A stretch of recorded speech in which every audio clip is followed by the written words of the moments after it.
Pour cette interview, donc, je suis avec Adeline à Métabatic. Bonjour Adeline. Bonjour. Est-ce que tu peux nous parler un peu du projet Métabatic et comment cette idée est venue? Alors, l'idée du projet Métabatic est venue dans la tête de Jean-Hugues Silla, qui fait partie du conseil d'administration de Métabatic. C'est un autoconstructeur, comme les 3 autres membres du conseil d'administration. Et il s'est rendu compte que c'était difficile de se fournir en matériaux à coût accessible. Et du coup, il a commencé à avoir une réflexion autour du réemploi et du fait d'accéder à des matériaux pour des particuliers principalement. Ouais. Et du coup, il s'est renseigné sur ce qui existait déjà en termes de réemploi. Il a trouvé des matériothèques dans d'autres villes et dans d'autres départements. Mm-hmm.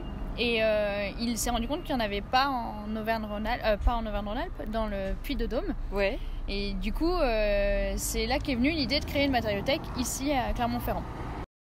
D'accord. Le but, c'est d'être local, puisque l'intérêt du réemploi, c'est de rester sur site et que les matériaux ne bougent pas trop, parce que c'est d'être bas carbone.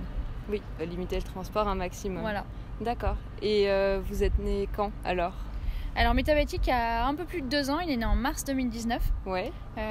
Et ça fait, disons que ça fait 1 an qu'on est un peu plus développé et qu'on est sur cette plateforme ici, par exemple. Le site, c'est le Valtom qui nous met à disposition ce site. Donc le Valtom qui gère les déchets autour de Clermont-Ferrand. C'est une ancienne plateforme de compostage, ça fait 2000 m², et donc puisque la plateforme ne servait plus, le Valtom l'a mise à disposition pour Métabatic. D'accord. Et donc vous ne payez pas de loyer, mais vous avez un système d'échange, c'est ça que tu m'en parlais? On a un système d'échange, c'est-à-dire que nous on s'engage en face de cette mise à disposition à effectuer des opérations de sensibilisation pour le Valtom.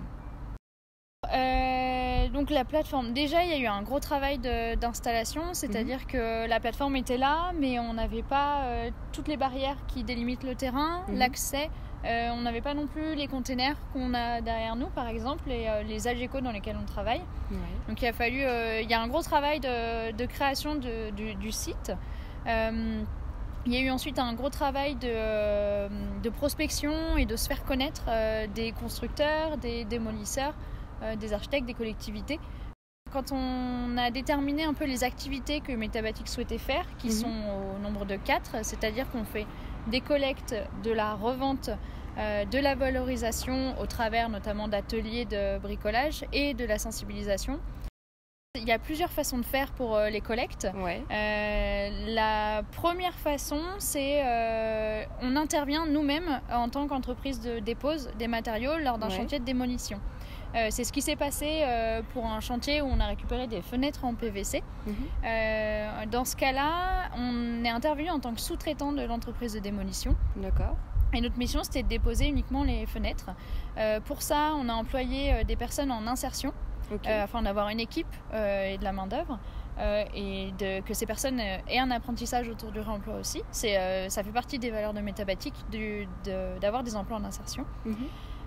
Et dans ce cas-là, on dépose et on achemine les matériaux sur notre site. Mais il y a également la possibilité à l'entreprise de déconstruction de déposer elle-même et de laisser les matériaux au pied du chantier. Dans ce cas-là, nous, on s'occupe de les acheminer ici. Et la dernière possibilité, c'est que l'entreprise amène elle-même les matériaux ici. Ce qui parfois les arrange en termes d'horaire. Ça veut dire qu'ils viennent de tout déposer. C'est plus pratique pour eux de tout amener que de convenir d'un rendez-vous. Tout à fait.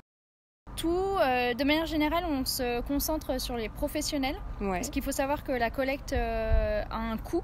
C'est-à-dire qu'on ne récupère pas les matériaux gratuitement. On les récupère par contre en dessous du coût de dépose en déchetterie. Ce qui est intéressant pour les professionnels. On a principalement des chantiers de déconstruction ou de démolition parce que c'est là où les matériaux vont le plus à la benne. On a aussi des chantiers de rénovation. Et on a également, on commence à mettre en place des partenariats avec notamment une entreprise de construction bois, Ossabois, qui nous amène ces surplus ou ces erreurs de commande.